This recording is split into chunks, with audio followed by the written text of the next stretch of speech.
아유, 박 사장 나왔어. 왔어. 아유, 오늘 또 남겼네. 왜? 입이 안 맞아? 아니, 자기 좋아하는 거잖아. 요즘 잠을 통 못 자서 입맛이 없네. 그냥 가져가. 아유, 어쩌려고 그래. 야, 안 먹어서 큰일 났네 이거. 야, 왜? 아니 이것 좀 봐봐. 얘 SNS 왜 이렇게 우울해? 좀 그런 것 같기도 하고. 뭔가 좀 이상하지? 얘 뭔 일 있는 거 아니야? 그치? 에이, 뭐 별일 있겠어.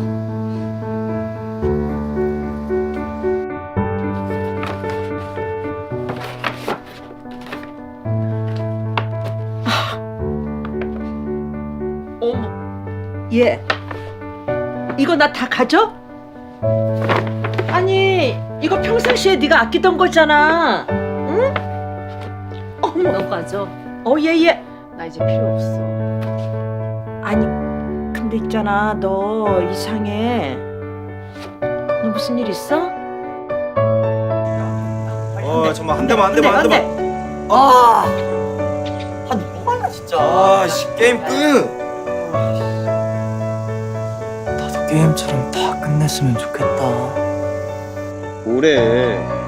야, 철학자냐? 혹시 이 위험한 신호를 지나치고 계시나요? 너 무슨 일 있어? 괜찮아? 괜찮아? 말해봐. 우리가 들어줄게. 요즘 안 좋은 일 있어? 말해봐. 괜찮으니까 말해봐.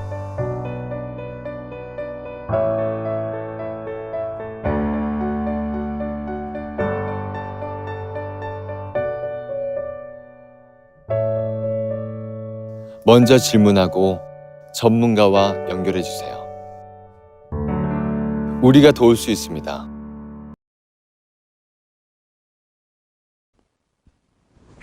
안녕하세요.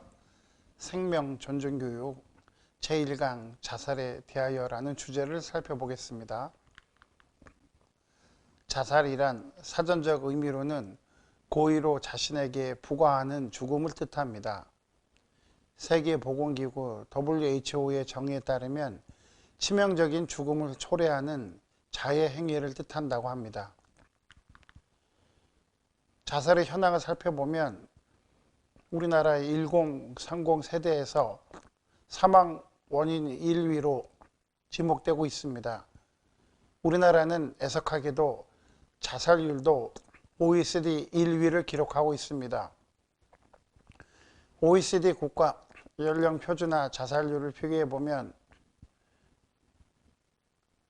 OECD 평균은 표준 인구 10명당 10.9명을 나타내는데 우리나라는 23.5명을 나타내고 리투아니아는 21.6명, 슬로베니아는 16.5명, 일본은 14.7명, 미국은 14.5명 순으로 나타납니다. 그만큼 우리나라의 자살률이 높다라는 것을 잘 알 수 있습니다. 2019년 자살 현황을 보면 자살 사망자가 2,107명 감소하고 자살률이 4.9명 감소하였다고 하지만은 아직도 사망 원인의 5위가 고의적 자해 또는 자살로 나타나고 있는 것을 알 수가 있습니다. 2019년 자살 동기를 살펴보면 남성의 경우 10에서 30세는 정신적 어려움을 그 원인으로 호소하고 있고 31세에서 60세는 경제적 어려움을 이야기하고 있습니다. 그리고 61세 이상은 육체적 어려움을 그 원인으로 호소하고 있습니다. 여성은 전 연령에 모두 정신적 어려움을 그 원인으로 호소하고 있습니다. 2016년에서 2020년에 자살률 추이를 살펴보면 2016년에는 25.6명에서 2018년에는 26.6명, 2020년에는 25.7명으로 나타나고 있습니다. 이 그래프를 보면 자살률 추이가 크게 변화되지 않고 있음을 나타내고 있습니다. 특히 2019년 대비 2020년 자살 사망자 감소는 코로나19라는 국가 재난 상황 요인이 영향을 준 것으로 분석이 되며 감염병, 지진, 전쟁, 테러 등 국가적으로 재난 시기 자살 사망이 감소하는 경향을 보일 때에 큰 의미가 없다는 것을 알 수가 있습니다. 한국 사회 자살의 경향성을 살펴보면 10대, 20대, 30대는 고의적 자해나 자살이 사망 원인의 1위로 뽑히고 있습니다. 40대, 50대부터 사망 원인 2위, 이때부터는 암으로 죽는 이들이 많아지기 때문입니다. 또한 노인층의 자살은 심각하여 자살률이 80대부터 70대, 50대, 60대의 순으로 나타나고 있습니다. 또한 남자들의 자살률이 여자의 2배 이상에 해당된다고 합니다. 한국 사회 자살의 경향성에서 자살 충동을 느끼는 이유는 1위는 38.2%를 차지하며 그 내용은 경제적 어려움이라고 말할 수 있습니다. 순위별로 보면 1위는 경제적 어려움, 그 다음에는 신체적, 정신적 질환 장애, 외로운 고독, 가정 불화, 직장 문제, 연애 상대와의 관계, 학교 성적, 진학 문제, 친구나 동료들과의 불화 및 따돌림 등의 순서로 나타나는 것을 알 수가 있습니다. 현재 한국 사회는 생명의 가치관이 아니라 경제와 효율을 중심으로 한 토대가 무너지면 삶의 이유를 상실하는 그런 사회가 되어가고 있습니다. 청소년은 학교에서 대학을 중심으로 경쟁을 하고 장년층은 부를 이루기 위해서 경쟁을 하고 노인은 자신이 살 수 있는 경제적 토대를 상실할 때 극단적 선택을 하는 경향이 늘어나고 있습니다. 자살을 생각하게 되는 이유는 내부적 요인과 외부적 요인이 있습니다. 내부적으로는 심리학적, 생물학적 요인이 있고 외부적으로는 사회, 경제, 문화적 요인이 있습니다. 성경적, 신학적 관점으로는 자살은 하나님께서 우리에게 주신 귀중한 생명을 살해하는 그러한 관점으로 설명하고 있습니다. 인지이론에 따르면 자살은 주로 우울증과 관련되어 설명되고 있습니다. 인간은 특정한 환경 자극에 의미를 부여하고 이후 감정을 유발하는 데 큰 영향을 미치고 있습니다. 우울증 환자는 부정적 사고가 있고 반복될 때에 자동적 사고가 굳어집니다. 행동주의 이론에서는 무기력의 학습된 관점에서 볼 때 스스로 통제할 수 없는 외상적 경험을 할 때 외상적 경험에 의해서 대처 동기가 감소하는 것을 그 원인으로 설명하고 있습니다.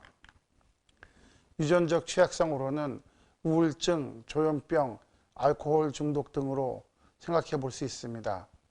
신경 절단 물질 중에서 세로토닌이 주로 관계되며 공격적이고 충동적인 행동을 억제하는 기능을 가지고 있습니다. 그런데 자살 의도나 자살 행동이 나타나는 경우 이 세로토닌 제제를 투여하는 것이 유용하다라는 보고도 있습니다.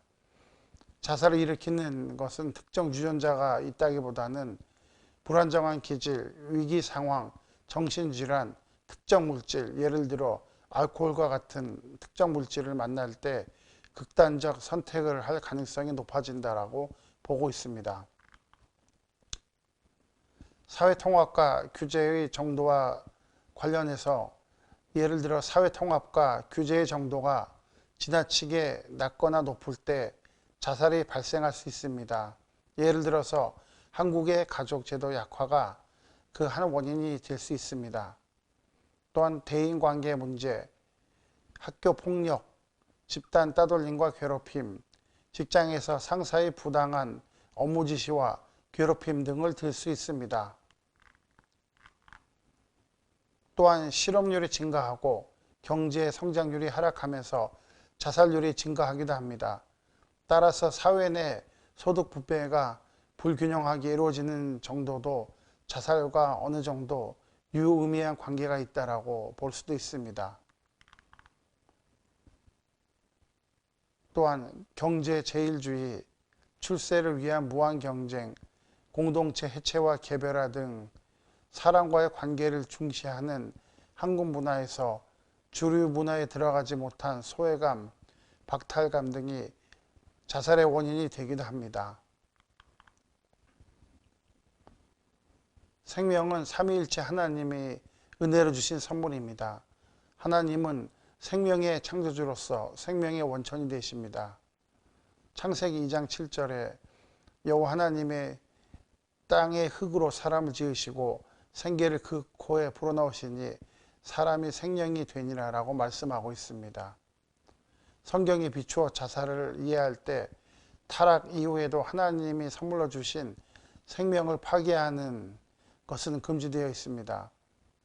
창세기 9장 6절에 다른 사람의 피를 흘리면 그 사람의 피도 흘릴 것이니 이는 하나님이 자기 형상대로 사람을 지으셨음이니라 말씀하고 있습니다. 그러나 자살에 대한 판단과 정죄는 매우 신중해야 합니다. 성경에도 생명 파괴 행위가 구약에 5차례, 신약에 1차례 언급되어 있습니다.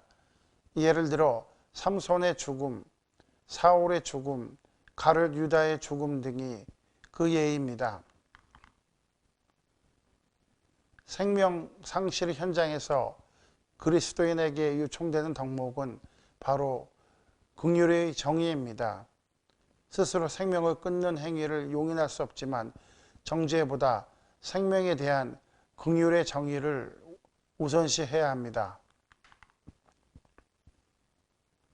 자살을 생각하는 사람들의 언어적 표현을 보면 더 이상은 버티기가 힘들다, 끝내고 싶다, 죽으면 더 이상 고통도 아픔도 내게는 없겠지, 이제 나에게 더 이상 살아가야 할 이유와 희망이 없어, 난 쓸모없는 인간이야, 차라리 죽는 게 나아, 가족에게 더 이상 부담되고 싶지 않아, 나만 사라지면 돼 라는 등의 표현이 있습니다. 또한 자살을 생각하는 사람의 행동적 표현을 보면 자신이 가지고 있는 물건들을 정리하고 아끼던 것들을 주위 사람들에게 나눠주기도 합니다. 자살 관련 사이트를 검색하고 자살 방법에 대해 검색한 기록이 있을 수 있습니다. 평소와 다른 행동의 변화를 보이거나 불면증, 너무 많이 잠을 자거나 거식, 폭식, 눈물이 많아질 수도 있습니다. 늘 감정적으로 힘들어하고 우울해하던 사람이 갑자기 평온한 모습을 보이기도 합니다. 자살에 대한 9가지 오해와 편견을 알아보겠습니다. 1. 정말 자살할 사람은 남에게 자살을 밝히지 않는다. 정답은 X입니다. 많은 연구 결과를 보면 자살자들은 자신의 의도를 다른 사람에게 얘기하고 있는 것으로 나타납니다. 자살 의도를 암시하거나 직접적인 표현을 통해 주변 사람들이 눈치챌 수 있도록 단서를 흘립니다. 2. 자살하는 사람은 반드시 죽겠다는 확고한 결단을 내린 사람들이다.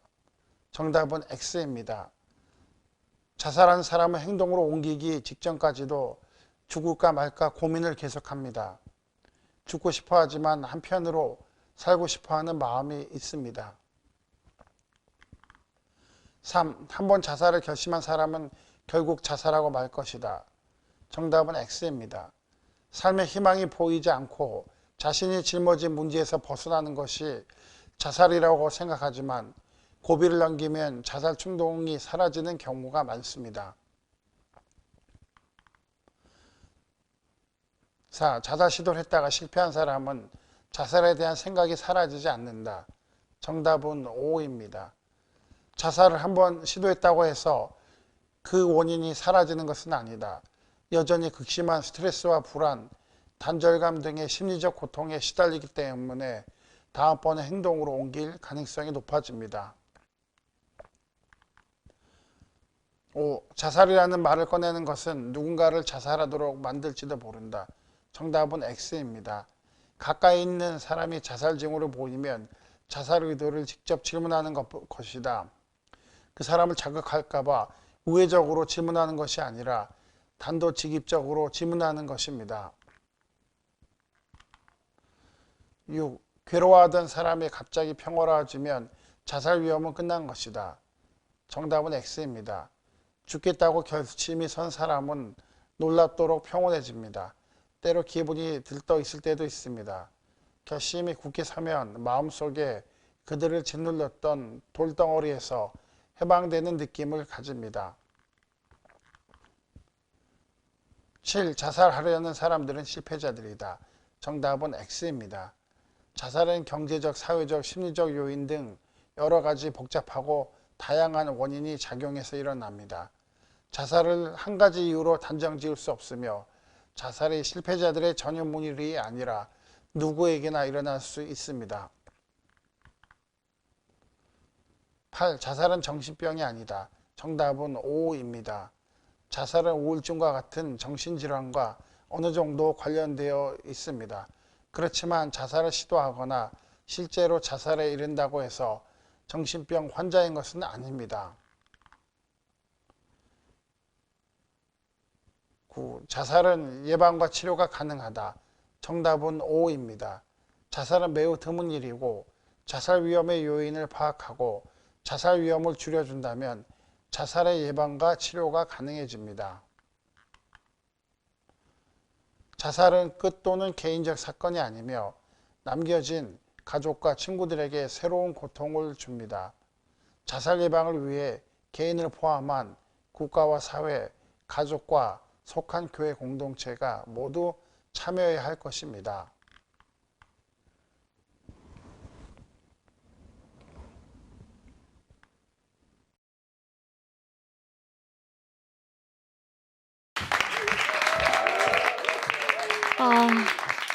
저는 기분부전 장애와 불안 장애를 10년 이상 앓고 있어요. 제가 세바시에 나오게 된다니 지금 너무 신기하고 떨리는데 사실 제가 여기 서 있는 이유는 하나밖에 없어요. 제 책이 베스트셀러였다는 거. 그거 하나뿐인데 책이 유명해지고 난 후에 정말 많은 질문을 받았어요. 그중에 기억나는 질문이 2가지 있어요.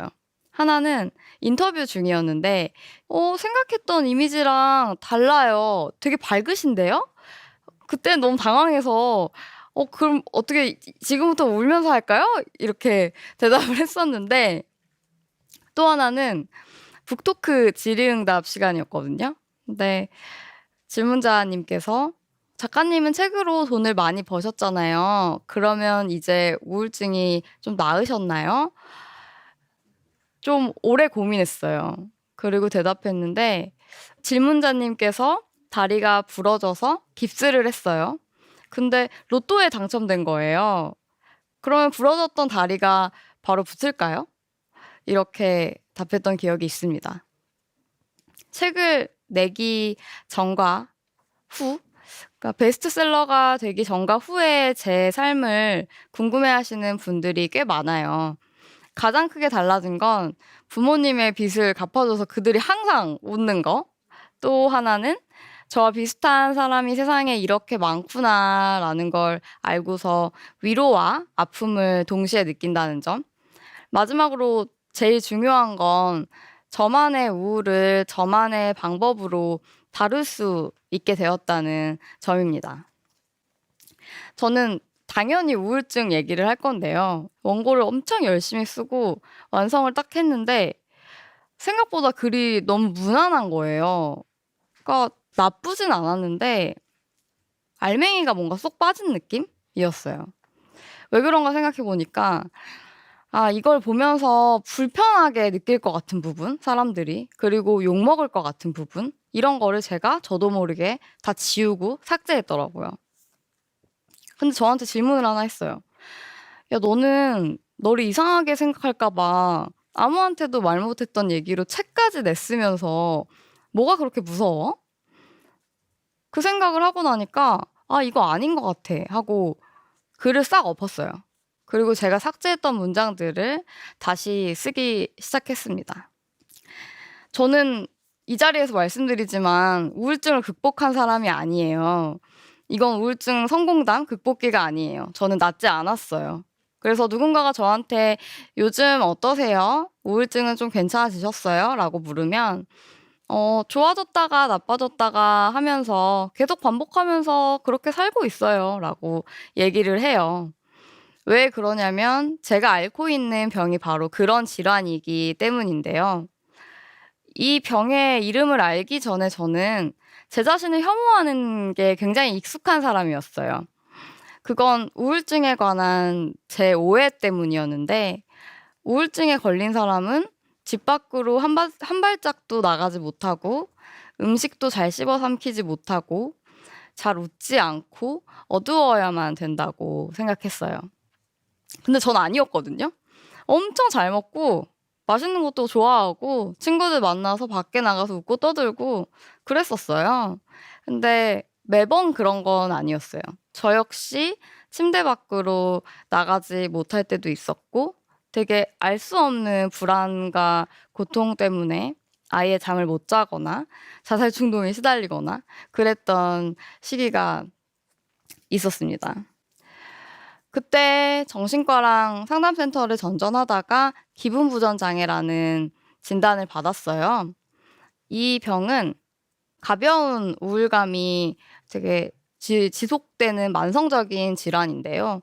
어떤 날은 되게 평온하고 어떤 날은 좀 우울하다 싶고 또 어떤 날은 되게 재밌어 즐거워 이러고 어떤 날은 진짜 사는 건 아무 의미가 없어 이러면서 그냥 죽어야겠다 하면서 자살 충동에 시달리는 그런 감정의 포물선이 굉장히 심한 질환입니다.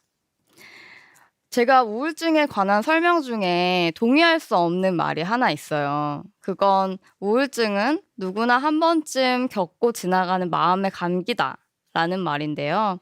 저는 오로지 제 병, 그리고 제 기준으로, 제 삶으로 얘기했을 때 우울증은 감기가 아니라 난치병에 가깝다고 생각해요. 나을 수는 있는데 쉽게 낫기가 굉장히 어려워요. 재발하기도 쉽고요.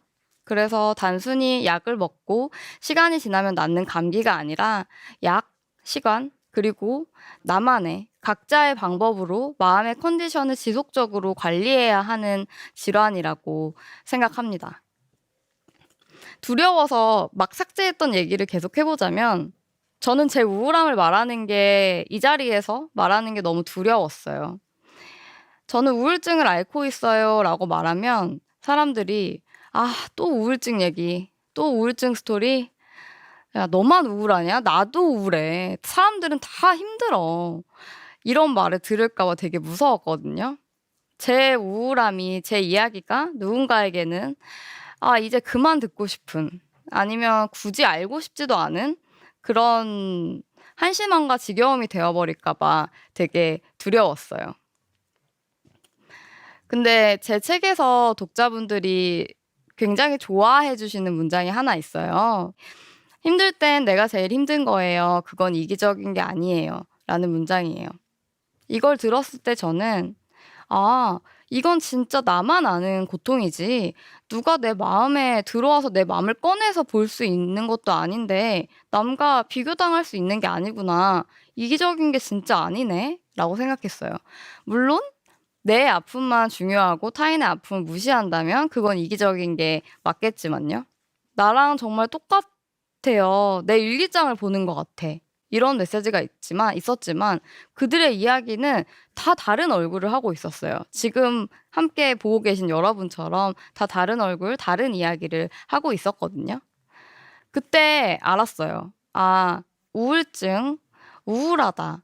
이렇게밖에 표현할 수 없는 이 단어 안에 갇혀버린 우리의 수많은 고통과 수많은 이야기들을 알게 됐습니다. 누구나 자신만 아는 고유한 우울이 있겠죠? 근데 그걸 그냥 우울증이란 단어로 고통을 단일화하고 비슷비슷한 걸로 만들어버린다면 우리는 계속해서 입을 다물게 될 거예요. 남한테 타인에게 내 고통을 이야기하지 못하고 숨기고 외면하면서 속은 계속 골마가게 될 것 같아요. 그래서 저는 우울을 지겨워하지 않아야겠다라는 생각을 했어요. 그리고 이 지겨워하거나 한심해하는 시선을 두려워하지 말아야겠다라고 생각했어요. 이제 제 우울 얘기를 해볼게요. 시간이 없으니까 짧게요. 3년 전에 저는 진짜 심한 자살 충동에 시달리고 있었어요. 살면서 느꼈던 최대치였고 구체적인 방법을 정했고 이렇게 말하면 좀 그렇지만 이제 죽기만 하면 되겠다라고 생각할 정도의 상태였는데 그런 날 배가 되게 고팠어요. 그리고 마침 친구한테 메시지가 와 있었거든요. 떡볶이 먹자고. 근데 제가 제일 좋아하는 음식이 떡볶이예요. 그래서 그냥 되게 자연스럽게 친구를 만나서 떡볶이를 먹었어요. 엄청 맛있게. 진짜 맛있었어요. 근데 그런 제가 동시에 되게 혐오스러운 거예요. 야, 너 몇 분 전에 죽기로 한 애 맞아? 죽고 싶은데 떡볶이는 맛있니? 먹고 싶어? 너 진짜 죽고 싶은 거 아니야. 너 정말 힘든 거 아니야. 그러니까 제발 유난 떨지 마. 이 경험을 그대로 반영해서 제목을 지었고 또 기분부전 장애 진단을 받았고 한 권의 책을 만났어요. 마르탱 파주의 완벽한 하루라는 책인데요. 그 책 작가의 말에는 이런 말이 있어요. 나는 개인적으로 낙천주의가 비관주의의 반대말이라고 생각하지 않는다. 오히려 이 두 이념은 서로 공존하고 있다고 생각한다. 우리는 희극을 보면서도 비극을 보면서도 울 수도 웃을 수도 있다. 근데 저는 실제로 너무 우울해서 집에 누워서 핸드폰만 계속 보고 있다가 갑자기 웃긴 짤 같은 거 보면은 빵 터지면서 기분이 갑자기 좋아지거든요. 그리고 누구나 웃다가 울 수도 있고 울다가 웃을 수도 있잖아요. 그래서 그때 감정은 공존할 수 있는 거구나. 내가 죽고 싶을 때도 떡볶이 먹을 수 있는 거고 먹고 싶을 수 있는 거구나. 이게 이상한 게 아니고 자연스러운 거구나. 라는 걸 깨닫고 마음이 되게 편안해졌었어요. 책을 낸 지 벌써 2년이 지났어요. 지금의 저는 어떻게 살고 있을까요? 저는 기분부전장애라는 제 병을 완전히 인지하고 받아들였어요. 쉽게 낫지 않는다는 사실까지도요. 그리고 이 병을 알기 전에는 하지 못했던 다양한 시도와 노력을 했고 지금도 해나가면서 저만의 우울증 다루는 방법을 계속 체득하면서 살아가고 있습니다. 약물과 상담치료 외에 제가 가장 중요하게 실천하는 것들이 있는데 이걸 들으면 여러분은 또 뻔한 얘기라고 분명히 하실 수도 있어요. 뭐냐면 햇빛 쬐기, 샤워하기, 몸 움직이기거든요. 제가 항상 되새기는 말이 하나 있어요. 우리는 당연한 걸 자주 잊고 산다. 당연하기 때문에 그냥 지나치고 외면하고 하지 않는 것들이 생각보다 되게 많거든요. 근데 저는 우울증엔 이것들이 정말 중요하다고 생각을 해요. 그리고 얼마 전에 재밌는 얘기를 하나 들었어요. 우울증은 수용성이다 라는 말을 들었는데 진짜 맞는 것 같아 하면서 박수를 막 쳤어요. 왜냐면 너무 무기력할 때 어떻게든 침대에서 일어나서 샤워를 하면 저는 우울감이 좀 씻겨 내려가는 기분이에요. 뭐 다는 아니지만. 그리고 요즘은 이제 코로나 때문에 밖에 잘 나가지 못하니까 집을 청소하고 정리하면서 땀을 좀 흘리면 또 좀 씻겨 내려가는 기분이고 그리고 슬픈 영화나 책을 보면서 펑펑 울고 나면 또 개운해지는 느낌을 받아요. 그리고 또 하나는 감정에 이름 붙이는 연습을 합니다. 저는 오랜 우울증을 알아왔고 그래서 주된 정서가 우울감이었기 때문에 조금만 기분이 가라앉아도 나 또 시작이야. 또 우울해. 이렇게 말하는 게 습관이었던 사람이었어요. 근데 사실 어제 잠을 좀 못 자서 피곤했을 수도 있고 너무 일을 열심히 해서 지쳤을 수도 있고 배가 고파서 예민한 걸 수도 있는데 거기에 그냥 다 우울해 라고 해버리니까 저는 맨날 우울한 사람이 돼버리더라고요. 그래서 이제는 질문을 해요. 너 밥 먹었어? 잠 몇 시간 잤어? 오늘 일 얼마나 했어? 이렇게 묻고, 아, 지금은 피곤한 거야. 그리고 이건 지친 거야. 이건 배고파서 예민한 거야. 이렇게 감정에 다른 이름들을 붙여주다 보니까 제가 매번, 매 순간 우울한 사람은 아니라는 거를 알게 됐어요. 근데 이런 과정을 다 거치고도 뭐 잠도 잘 잤고 밥도 잘 먹고 내가 해야 할 일을 다 했는데도 계속 우울감이 지속된다면 아, 이건 병이다 라고 저만의 진단을 내려요. 그리고 우리가 감기에 걸렸을 때 심각하게 자책하지 않듯이 이건 병이라서 그래 라고 하면서 저를 학대하지 않으려고 노력을 해요. 아, 나 우울증이라서 그래 라는 말로 제 문제를 합리화하지 않으려고 하고 또 반대로 이건 우울증이 아니라 네가 이상해서 그런 거야 라는 말로 제 자신을 학대하지 않으려고 해요. 이게 병인지 그냥 내 문제인지 그 구분을 명확하게 하려고 굉장히 노력하는 편입니다. 이 외에도 다양한 방법이 있지만 전 대체로 우울증과 이렇게 살아가고 있어요. 친구랑은 우울링이라는 귀여운 별명도 붙였어요. 그래서 우울링이 저한테 닥쳐올 때마다 제가 대처할 수 있는 방법을 더 많이 찾으면 찾을수록 저는 더 쾌적하고 즐거운 기분을 더 자주 느낄 수 있게 되겠죠? 그래서 좋아졌다 나빠졌다가를 반복하다가 언젠가는 더 좋은 기분을 더 자주 많이 느끼게 될 수도 있을 것 같고요. 책을 내기 전에 저는 저와 비슷한 사람들 아니면 우울증으로 상담을 받고 있는 분들의 자세한 이야기가 굉장히 궁금했어요.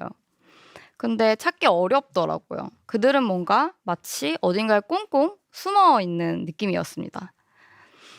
그래서 기분무전장애라는 생소한 진단을 받았을 때, 아, 이거를 누군가가 알았으면 좋겠다. 나와 비슷한 사람을 만나서 이야기를 나누고 싶다라는 마음으로 블로그에 내용 기록을 쓰기 시작했고, 어떤 분과 댓글로 이 고통에 대해서 길게 이야기를 나누면서 책을 쓰고 싶다는 생각을 했고 이렇게 책까지 내게 됐어요.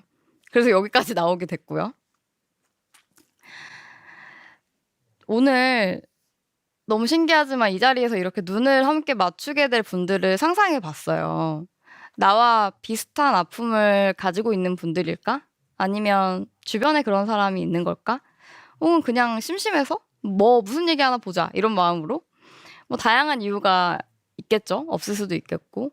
근데 제가 감히 여러분한테 한 말씀 드리자면 여러분만 가진 그 각자의 나만의 우울을 너만 힘들어? 다들 힘들어. 사는 건 원래 힘든 거야 라는 말로 누르고 지워버리지 않으셨으면 좋겠어요. 나에게든 타인에게든 이야기하고 글로도 써보고 여러분을 즐겁게 하는 작은 방법들을 차곡차곡 쌓아나가면서 저처럼 여러분만의 방법을 찾았으면 좋겠어요. 또 마지막으로 우리의 이런 우울감, 고통, 이 많은 이야기들이 어떤 지겨움이나 한심함 없이 또 쉽게 무뎌지거나 지워지지 않고 다양하게 말해줄 수 있었으면 좋겠어요. 그런 삶을 감히 꿈꿔보면서 이야기를 마치도록 하겠습니다. 들어주셔서 고맙습니다.